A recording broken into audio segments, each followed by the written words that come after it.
네, 안녕하세요. 대전투입니다. 오늘 제가 가져온 내용은 비트코인입니다. 네. 주식과 더불어서 요즘 되게 많은 분들이 비트코인을 하고 계신 걸로 알고 있는데요. 제목을 이렇게 드랍 더 비트로 지었는데요. 이유는 제가 저번 주 일요일에 저도 여자친구와 함께 소액으로 비트코인을 시작을 했는데요. 하자마자 떨어지더라고요. 네. 그래서 지금까지 계속 떨어지고 있습니다. 그래서 개인적인 어떤 그런 사생활을 담아서 드랍 더 비트라는 제목을 지어봤고요.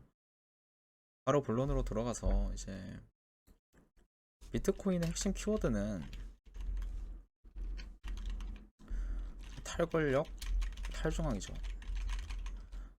화폐라는 것이 갖는 힘은 결국 사회를 유지시켜주는 힘이고요. 경제가 어쨌든 되게 중심이 되는 사회에서.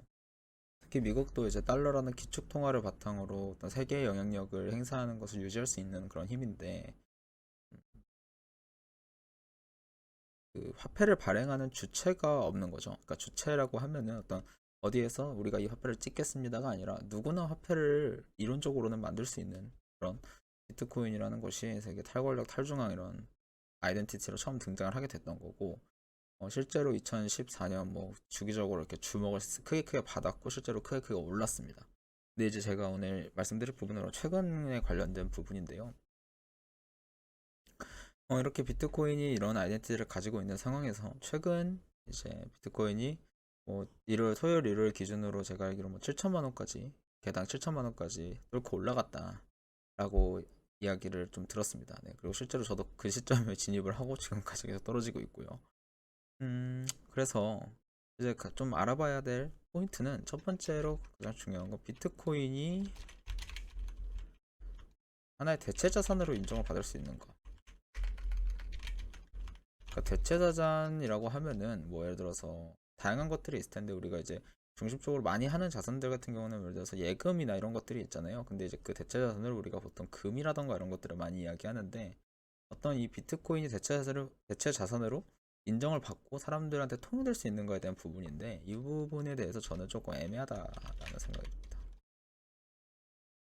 왜냐면 대체자산으로 인정을 받으려면 결국 중요한 건 신뢰거든요. 그러니까 신뢰라고 하는 것은 뭐냐면 과연 지금 이 비트코인이라는 것이 화폐로서 사람들에게 신뢰를 얻고 있냐의 부분을 좀 봐야 된다는 것이죠. 근데 제가 생각했을 때는 비트코인이 대체 자산으로 인정받을 정도의 신뢰를 아직 확보는 하지 못했다고 생각을 해요. 다만 만약에 이런 기조, 그러니까 비트코인에 대한 관심이 계속해서 지속이 되고 어떤 사람들의 어떤 투자 심리가 계속 유지가 되고 나아가서 뭐 일론 머스크가 얘기했던 것처럼 비트코인으로 거래가 가능하다, 즉 화폐의 기능을 할 수 있게 된다면 분명히 이제 대체 자산으로 인정을 받고 투자가 확 늘어날 것이다 라는 저는 가정을 하고 있긴 합니다만은 여기서 이제 여러 가지 벽들이 존재를 하게 되는 거죠. 최근에 이제 여러 가지 사건들에 의해서 비트코인이 등락을 좀 반복을 했었어요. 특히 이제 뭐 앨런 미국 재무부 장관 발언 이후 폭락. 반면에 일론 머스크 발언 이후 폭등. 뭐 등등의 어떤 여러 가지 사건이 있었죠. 결국 중요한 것은 지금 현재 비트코인이 어느 정도 뭐랄까 개인이나 아니면 어떤 힘 있는 사람에 의해서 움직일 수 있다라는 것 자체가 이미 신뢰는 크지 않다라는 것을 좀 보여주지 않나 하는 좀 생각은 있습니다.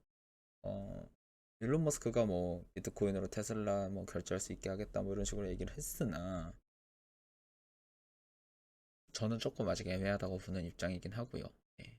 제 개인적인 생각입니다만 뭐 반박하고 싶으시면 언제든지 편하게 반박을 해주시면 좋을 것 같아요.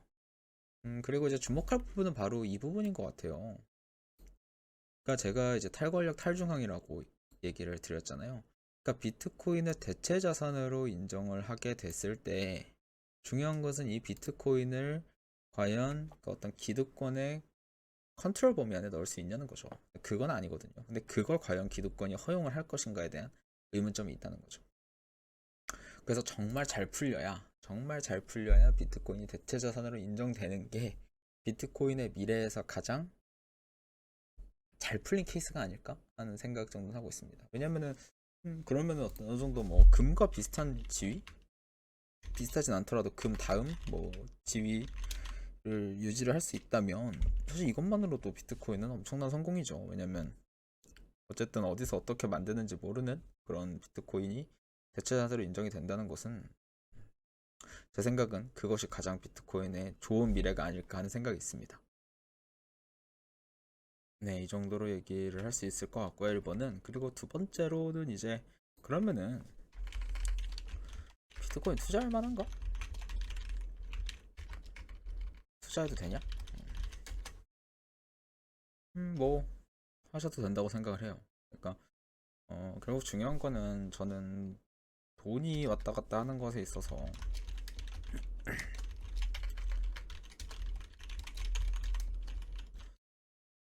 기준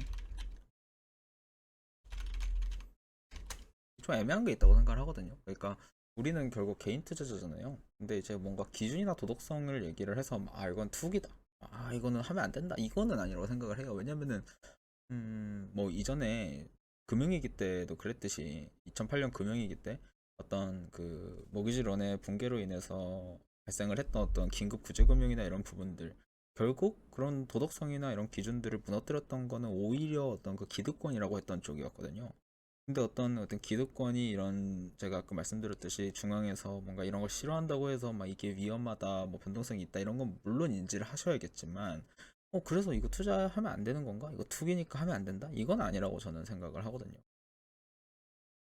다만 중요한 것은 인지를 하셔야 될 게 몇 개 있다는 거죠. 그러니까 인지를 하셔야 될 게 뭐냐면 변동성에 대한 부분을 인지를 하셔야 돼요. 변동성에 대한 부분이라는 거는 저번에 나스닥 관련 얘기를 했을 때도 12%가 빠져도 진짜 정말 혼란스럽거든요. 정말 이게 사람이 10%만 빠져도 내가 가진 돈의 10%만 빠져도 정신이 나가는데 비트코인 같은 경우는 뭐 오를 때는 진짜 계속 끝없이 오르다가 또 떨어질 때는 또 뭐 10% 20% 쉽게 빠지는 그런 모습을 보일 수가 있거든요. 이런 부분을 정확하게 이해를 하셔야 되고요. 이런 부분을 이해한 상태에서 내가 가진 돈을 다 몰빵을 한다던가 대출을 해서 한다 이런 거는 저는 절대로 비추를 드리고 싶어요. 네. 뭐 여기에 이제 한방 심리나 이런 것들이 분명히 들어간다고 저는 생각을 해요. 요즘 저희가 다 살기도 힘들고 뭔가 뭐 은행에 돈 맡겨도 사실 뭐 실질 금리 비교했을 때 뭐 제가 이번에 어머님한테 들었는데 뭐그 2천만 원인가 맡겼는데 몇 프로 준다더라 2%도 안 준다고 하더라고요.